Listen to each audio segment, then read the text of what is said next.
뉴스타파 기자 김경래 최강 시사. 김경래 최강 시사 2부 시작하겠습니다. 한국판 뉴딜 이게 이번 주에 발표됐습니다. 이게 이제 대한민국의 100년을 설계하는 계획이다. 정부에서는 그렇게 얘기를 하고 있는데 이 내용이 뭔지는 사실 좀 방대한 내용이기도 하고 그리고 쉬운 내용은 아니에요. 그래서 이해하기가 그렇게 만만치가 않습니다. 뭐 그냥 이렇게 숫자만 보면은 2025년까지 160조 투자해서 190만 개 일자리 만들겠다. 뭐 잘하겠다는 얘기 같기도 하고요. 조금 구체적으로 이게 의미하는 게 뭔지, 진짜 우리나라 100년 설계를 하는 그런 계획인 것인지 김상조 청와대 정책실장과 함께 이야기 나눠보겠습니다. 스튜디오에 모셨습니다. 안녕하세요. 네, 안녕하십니까. 어렵습니다. 그 뉴딜 이게 이제 사실은 미국에서 대공황 때 있었던 일이잖아요. 근데 그게 지금 벌써 한 몇 년 전이 거진 이제 100년 돼가는 그때 그 워딩을 지금 이제 대한민국에 끌고 온 이유가 있을 거 아닙니까? 예, 사실 뭐 정책을 하는 이제 자리에 있다 보니까 뭐 정책의 내용도 중요하지만 그 정책을 어떻게 이제 포장할 거냐 그리고 어떻게 이제 중요하죠. 전달할 거냐 이게 중요한데요. 사실 조금 전에 말씀하신 것처럼 뉴딜은 한 세기 전에 대공황기에 이제 미국에서 루즈벨트 대통령이 이제 펼친 정책을 말하는 것인데 사실 많은 국민들께서는 뭐 TVA 사업이라든지 후보댐 이제 이렇게 댐 짓고 이런 걸로 생각하죠. 소시 사업으로 이제 뉴딜을 기억하시지만 사실 뉴딜이라는 영어 단어 자체는 새로운 사회 계약입니다. 그러니까 그 이전에 대공황 이전에 있었던 낡은 과거의 경제 사회 질서가 무너졌는데 그걸 새롭게 건설하자라고 하는 사회의 계약을 제안을 한 거고 그리고 이제 2차 세계대전 이후에 세계 질서는 완전히 달라진 것이죠.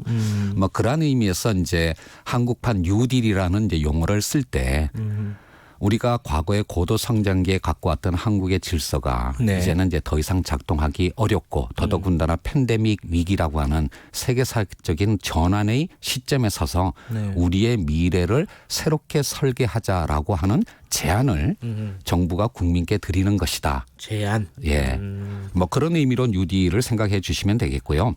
다만 저희들도 이 단어를 한국판 뉴딜이라고 쓸까 아니면 다른 표현을 할까 사실은 고민을 했어요. 이제 좀 이따 뭐 질문하시겠지만 예를 들면 혁신적 포용 국가라고 하는 문재인 정부의 정책 기조는 그대로 있는 겁니다. 다만 이 팬데믹 위기와 경제 위기라는 새로운 환경 속에서 그 기조를 더 강화하자라는 뜻인데 그래서 혁신적 포용 국가 시즌 2라고 표현할까라고도 생각을 했었는데 이제 그렇게 하면 좀 밋밋한 것 같아서 이제 한국판 뉴딜 정말 우리의 미래를 바꾸자라는 그런 새로운 사회 계약을 국민께 제안하고 정부가 약속을 하는 그런 의미로 이해를 해 주시기를 부탁드리겠습니다.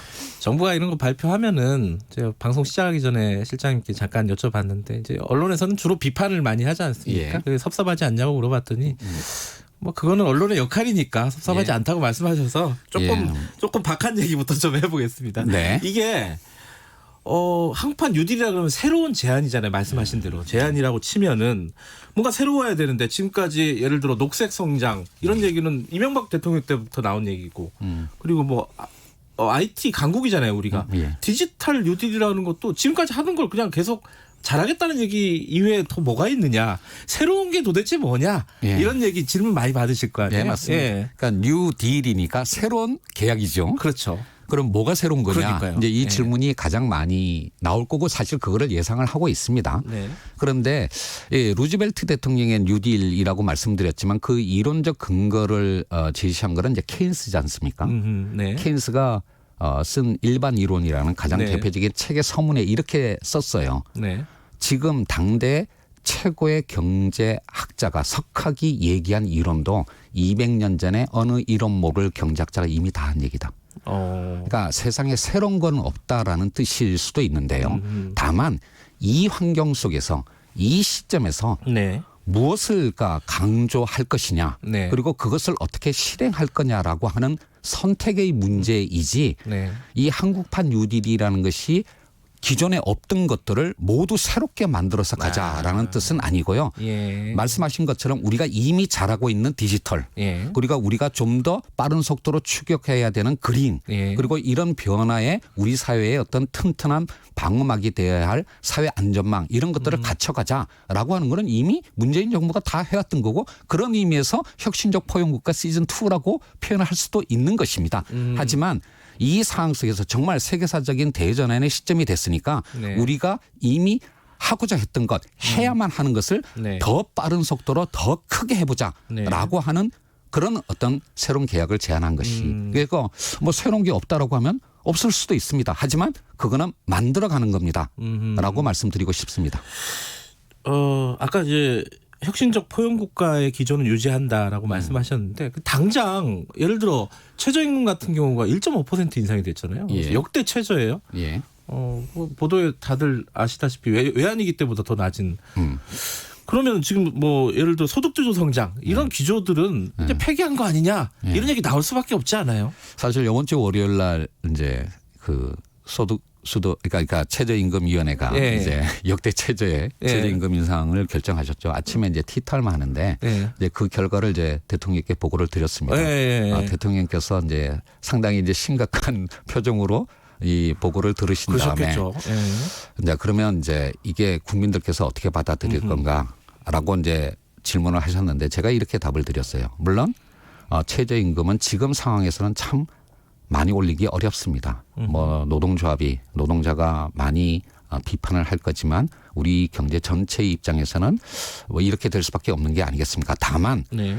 소득주도 성장, 우리 정부의 포용 정책이라고 하는 것이 최저임금 하나만으로 되는 건 아니지 않습니까? 네. 소득주도 성장을 말씀드릴 때도 그게 최저임금뿐만이 아니라 여러 가지 내용, 특히 그중에서도 고용 안전망과 사회 안전망을 구축해 나가는 게 소득주도 성장 그리고 포용 정책의 핵심입니다. 네. 바로 그 내용들을 이번에 한국화 뉴딜에 더욱더 확대하겠다는 내용을 담은 거고요. 네. 최저임금에 대해서는 많은 국민들께서 실망하시는 그런 숫자를 만들 수밖에 없었지만 그럼에도 불구하고 그걸 보완하는 여러 가지 보완 대책을 통해서 우리 사회의 어떤 안정성을 키워나가는 노력을 하고자 합니다. 뒤에 여쭤볼 얘기지만은 이제 사회 안전망 얘기 말씀하셨으니까 고용보험 전 국민에게 확대하겠다라는 정책 지금 추진하는 게 들어가 있는 거잖아요. 근데 특수고용직까지만 들어가 있고 뭐 영세 자영업자 이런 부분들에 대한 대책은 없어서 거기까지만 하자는 건가? 뭐 이런 생각이 들어요. 어떻게 되는 겁니까? 그 질문지를 어제 밤에 받아보고요. 제가 반성을 많이 했습니다. 예. 그 3월 19일 그러니까 1차 비상경제회의부터 7월 14일 7차까지 7번의 대통령 주재 회의를 했고요.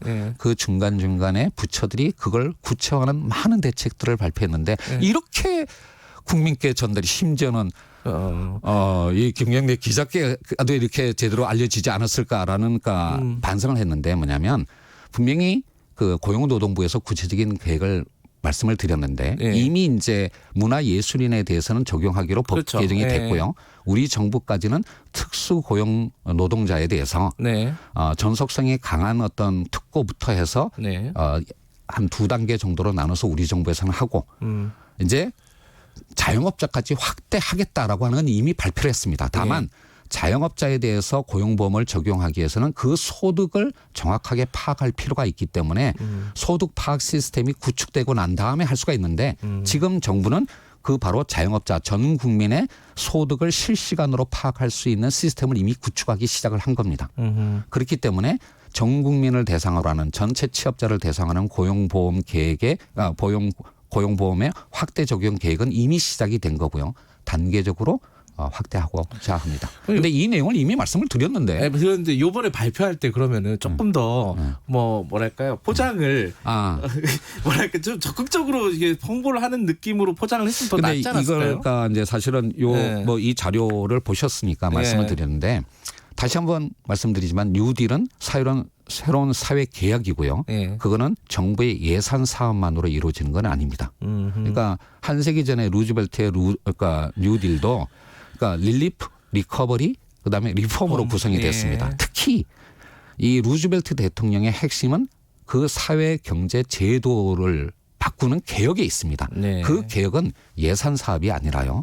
법과 그리고 우리의 관행을 바꾸는 것인데 네. 고용보험의 확대 적용이라고 하는 것도 네. 초반기에 예산 사업만으로 되는 것이 아니라 그것과 관련된 많은 어떤 법제도와 관행의 개선으로 따라야 되고 그 부분에 대해서 주목을 안 해 주신 것에 대해서 한편으로는 섭섭하면서 한편으로는 반성하고 더 열심히 홍보를 하도록 하겠습니다. 저도 자세히 안 봤나 봐요. 예, 아마 그러실 거라고 생각합니다. 이게 디지털 뉴딜, 그린 뉴딜입니다. 이제 큰 축으로 나눠 보면은 사회 안전망이 또 있지만은 하나씩 좀 궁금한 거 좀 여쭤볼게요. 디지털 뉴딜 지금 말씀하신 부분인데 이게 사실 정부가 할 수 있는 일이 뭐냐? 이게 민간이 하는 거 아니냐? 뭐 예를 들어 뭐 데이터댐을 구축한다 이런 것도 다 민간에서 주도해야 될 일이잖아요. 예. 정부가 뭐 그런 것들을 뭐 국고를 들여갖고 만든다는 건 아니지 않습니까? 예.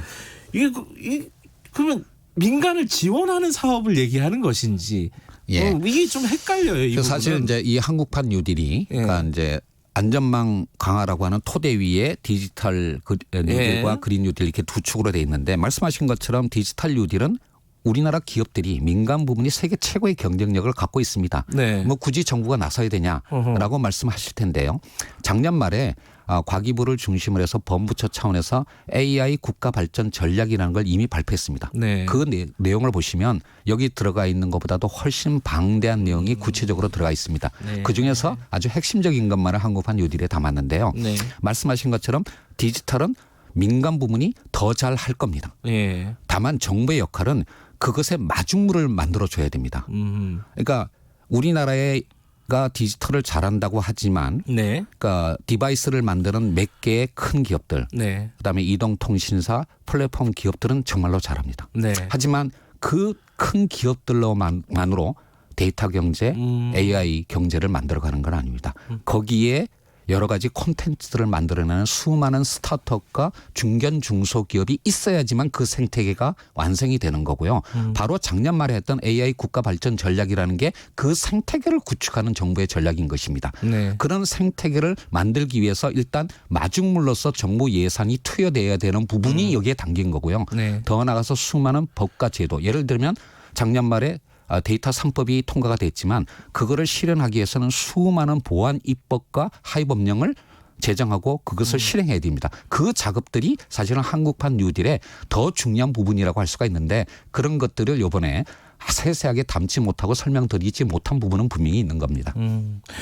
마중물이라고도 하셨고 지금 생태계를 다시 이제 재편을 해야 된다라고 하셨는데 가장 핵심이 뭐예요? 그럼 마중물을 어디다가 지금 처음에 탁 투입을 하는 건지 뭐 이런 그림이 머릿속에 국민들이 좀 잡혀야 그러니까 되잖아요. 우리가 흔히 데이터, 빅데이터, 네. 클라우드라는 얘기를 많이 하지만 그게 알아서 만들어지는 것이 아닙니다. 이번에 이제 3차 추경에도 담았지만 네. 데이터 라벨링이라는 작업이 있습니다. 네. 그게 뭐냐면 하나하나의 데이터를 주워 놓는다고 해서 컴퓨터가 다 인식하는 게 아니라 컴퓨터가 읽을 수 있는 형태로 가공을 해야 돼요. 네. 그리고 그걸 한 군데다 모아야 되고 활용할 수 있는 통로를 만들어야 됩니다. 이런 부분들은 민간 부문이 혼자 하기가 어려워요. 물론 미국의 대기업들은 그걸 혼자 하는 경우도 있지만 네. 우리와 같은 경우에는 바로 그런 제도들을 만들어가는 정부의 역할이 필요하고 이게 마중물이고요.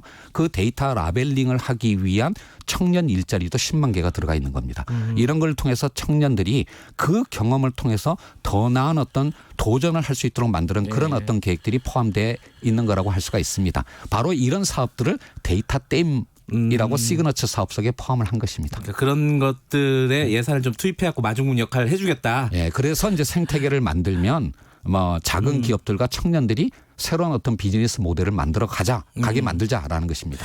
데이터 라벨링 이런 일에서 이제 일자리들을 창출을 하겠다. 근데 일자리만으로 보면 이제 190만 개 2025년까지. 근데 지금 방금 말씀하신 데이터 라벨링 이런 게 사실은 제가 뭐 그 해본 일은 아니지만은 좀 단순 작업이 아니냐. 예. 그러니까 이게 이제 지금 국가가 정책적으로 키울 만한 일인 것이냐. 예. 이 190만 개 일자리라는 게 그런 역시 또 어떤 그런 알바 같은 느낌 그러니까 이런 것들을 만드는 거 아니냐. 네, 그거에 대한 이제 오해가 있는데요. 네. 그러니까 청년들이 정말 이렇게 데이터 라벨링 작업만 평생 하면서 살아가라. 이건 말도 안 되는 얘기입니다. 그런데 그 데이터 라벨링 작업 자체는 굉장히 단순한 작업이지만 네. 그것을 어떤 조직 내에서 하다 보면 이게 전체 생태계에서 전체 밸류 체인에서 어떤 의미를 갖고 있고 이거를 하다 보면 거기서부터 얻는 경험을 가지고 이게 어떤 분야에 더 활용될 수 있겠다라고 하는 그런 어떤 경험의 확장으로 나가게 된다는 겁니다. 실리콘밸리도 그렇게 해서 만들어진 겁니다. 네. 처음부터 완벽하게 설계한 것이 아니고요. 네. 이 한국판 뉴딜의 핵심적인 개념 중에 하나가 처음부터 완벽한 계획을 갖고 시작하는 것이 아니라 계속 정부와 민간, 중앙정부와 지자체 간의 어떤 협업을 통해서 계속 진화하는 개념으로 만들어 가겠다라고 하는 것이 한국판 뉴딜의 또 다른 핵심입니다. 예를 들면 루즈벨트 대통령이나 케인스가 2차 세계대전 이후에 만들어질 질서를 예상했겠습니까? 아닙니다. 그거는 혁명이기도 하지만 진화이기도 한 것입니다. 네.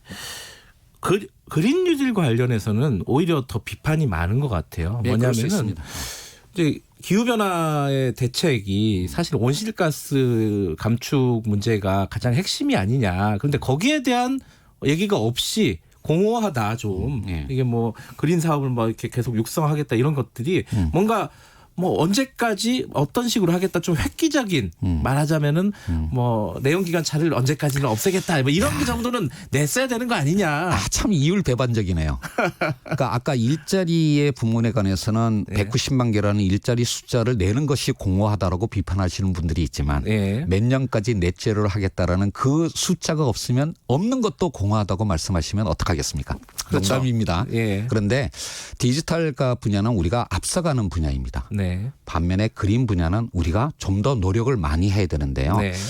기후환경 변화에 대응하시는 분들의 입장에서 본다면 네. 그 언제까지 탄소 중립, 넷제로를 하겠다라고 하는 선언이 없었다라는 의미에서 밋밋하다라고 말씀하실 수 있겠지만 네. 그 올해 말에 그걸 정부가 지금 발표하도록 돼 있습니다. 지금 그 계산하고 과정 있나요? 뭐 여러 가지 어떤 이제 논의들을 하고 있는 거고요. 이 부분에 대해서도 이론이 많은 것인데 그거를 이미 우리가 앞으로도 해나가야 할 일을 이번에 그 숫자를 담지 않았다고 해서 의지가 부족하다라고 하는 것은 조금 섭섭한 비판인 거고요. 네. 다만 이것이 있습니다. 그린 분야는 우리가 가장 앞서가는 분야는 아닙니다. 우리가 열심히 추격을 해야 되는데요. 그 과정에서도 우리가 선진국과 개도국 사이의 교련 국가의 역할을 할 수 있는 내부적으로뿐만 아니라 국제사회에서의 역할도 분명히 있을 거라고 생각합니다. 그런 부분에 대해서 우리 정부가 게을리하지 않을 것입니다. 네. 이건 이제 이름에서 오는 어떤 오해일 수도 있는데 이명박 정부의 녹색 성장하고 그린 뉴딜은 뭐가 다른 겁니까? 뭐 이렇게 말씀드리면 그 당시 일을 하셨던 분들이 섭섭할 수 있겠지만 괜찮아요. 녹색 성장은 이제 성장의 강조점이 두어져 있다고 할 수도 있습니다. 네. 그렇지만 우리 정부가 하는 일은 또는 이미 그린 뉴딜 사실 그린 뉴딜도 아닙니다. 유럽에서는 그린 딜이라고 하죠. 그것을 이제 주장하시는 분들의 입장에서는 성장에 못지않게 더 중요한 포인트가 사실은 지속 가능성입니다. 우리 자료에도 이번에 발표한 자료도 보시게 되면 바로 그런 의미를 담았습니다. 성장의 방저 우리가 성장을 무시하자는 얘기가 아니라 네. 성장과 함께 또는 그 이상으로 이제는 우리 미래의 지속 가능성을 염두에 둬야 된다. 그게 정책적 우선순위를 두어야 된다라는 그런 가치 지향성은 분명히 담았다라는 의미에서 진일보했다라고 감히 말씀드립니다. 이건 여러 가지 얘기가 있는데 원격 의료 관련해서 요거는 하나 좀 실장님에게 정리를 하나 받고 싶네요. 이게 왜냐하면 어떤 보도에서는 요번에 빠진 거라는 얘기가 있고 어떤 보도에서는 사실상 원격 의료가 들어간 거 아니냐라는 얘기가 있고 비대면 얘기가 들어가 있긴 하잖아요. 예, 이게 그렇습니다. 원격 의료를 본격적으로 추진하겠다 이런 선언으로 봐야 되는 건지 어떻게 보세요? 그러니까 굳이 이제 원격 의료라는 표현을 쓰지 않으려고 했습니다. 사실은 이제 비대면 진료라고 하는 게 지금 이제 정부가 쓰고 있는 공식적인 용어이고요. 이 자료에는 이제 스마트 진료, 뭐 의료 이렇게 표현을 했습니다. 그 이유가 뭐냐면 지금도 그 질문을 하시는 속에는 뉘앙스에 뭐냐면, 그러니까 그러니까 의료의 영리화 또는 건강보험 체계의 어떤 훼손에 대한 우려가 담겨 있습니다. 양극화 문제도 있고 대형 병원 문제도 있고 여러 가지가 좀 복잡하게 얽혀 있죠. 그러니까 우리 정부가 그런 어떤 뉘앙스를 담은 단어를 굳이 쓰지 않으려고 하는 이유는 분명히 우리 정부는 그리고 앞으로도 그럴 거라고 생각하는데요. 의료를 영리화하고 양극화하고 그리고 건강보험 체계를 훼손하는 그런 정책은 하지 않겠다라는 뜻은 이미 분명히 밝혔고요. 그렇기 네. 때문에 그 뉘앙스 또는 그것과 관련된 논란을 불러일으킬 원격 의료라는 단어를 쓴 건 아니지만 네. 이번에 그러니까 팬데믹 상황 속에서 의료진과 환자를 보호하면서 네. 국민 전체 의료 접근성을 높이기 위해서 당연히 새로운 어떤 발전하는 기술들을 적용할 필요가 있습니다. 그건 분명히 할 거고요. 네. 그와 관련된 감염병 예방법의 개정안이 이미 국회에 상정이 돼 있습니다. 네. 할 겁니다. 어제 저희 최백은 교수 아시잖아요. 네. 네. 뭐 존경하는 선배님이십니다. 네, 최백은 교수님이 이 그린 뉴딜, 디지털 뉴딜 관련해 가지고 한 말씀 하셨는데 예. 이게 기재부가 주도를 해가지고 예. 이 성장 위주의 정책이 만들어진 거 아니냐. 예. 청와대가 전체적으로 그림을 좀 주도하는 게 맞지 않겠느냐. 뭐 이런 취지의 얘기를 했어요. 이거 어떻게 생각하세요? 이 얘기에 대해서는? 뭐 최백은 교수님 하신 말씀을 저도 자주 듣고 있고요. 예. 뭐 그가 조언과 비판은 감사하게 생각을 하는데 네. 너무 적은 정보로 너무 많은 판단을 하시지를 않기를 바라겠습니다. 그러니까 알겠습니다. 밖에서 네. 뭐 기재부와 청와대 정책실이 어떤 협업 관계를 갖고 있는지를 아시기가 어려울 것 같은데요. 그거는 너무 과도한 비판이시고요. 네. 협업을 하고 있고 네. 우리가 한국판 뉴딜은 분명히 대통령의 어젠다입니다. 예. 예. 나중에 최백은 교수 오면 그 말씀을 제가 한번 예. 또 여쭤보겠습니다. 예, 인간이 저지를 수 있는 가장 큰 실수가 너무 적은 정보로 너무 많은 판단을 하는 것입니다. 하나만 여쭤보고 짧게 여쭤보고 마무리할게 보내드릴게요. 그 그린벨트 문제 나오셨으니까 이거 첨예한 문제니까. 아닙니다. 예? 그거는 이미 정부가 이미 당정간을 통해서 의견을 정리를 했습니다. 그래요? 그게 관련된 어떤 논란을 예. 풀어가는 것이 정부의 역할이지. 그래요? 청와대 정책실장에서 새로운 워딩을 듣고자 하시는 것은 그러니까 올바른 언론의 태도가 아니라고 생각을 아니, 합니다. 서울시가 반대하니까 워낙. 뭐 당연합니다. 예. 이게 수십 년 된 문제고요. 예. 중앙정부와 지자체 간의 이견을 조정하고 지역 주민의 어떤 반발을 그거를 이렇게 완화할 수 있는 방법이 없으면 못하는 거고 그걸 만들어 가느냐의 여부입니다. 설득을 해 나가겠다. 이렇게 이해를 하면 되겠네요. 그러니까 꼭 그렇게 워딩을 정리하셔야지 그게 그러니까 인기 있는 앵커의 역할이신가요? 아니 사람들이 이해하기 쉽게. 그러니까 저 중앙정부의 역할은 이제 그런 것들을 조율하고 설득해가는 그러니까 역할이다. 제가 부동산 네. 정책과 관련해서 항상 드렸던 말씀이 네. 모든 그러니까 정책 수단을 메뉴판 위에 올려놓습니다. 근데 그거를 하느냐 마느냐는 그거는 또 다른 판단의 문제입니다. 오케이 무슨 말씀인지 알겠습니다. 오늘 여기까지 듣죠. 고맙습니다. 예, 청와대 감사합니다. 김상조 정책실장이었습니다.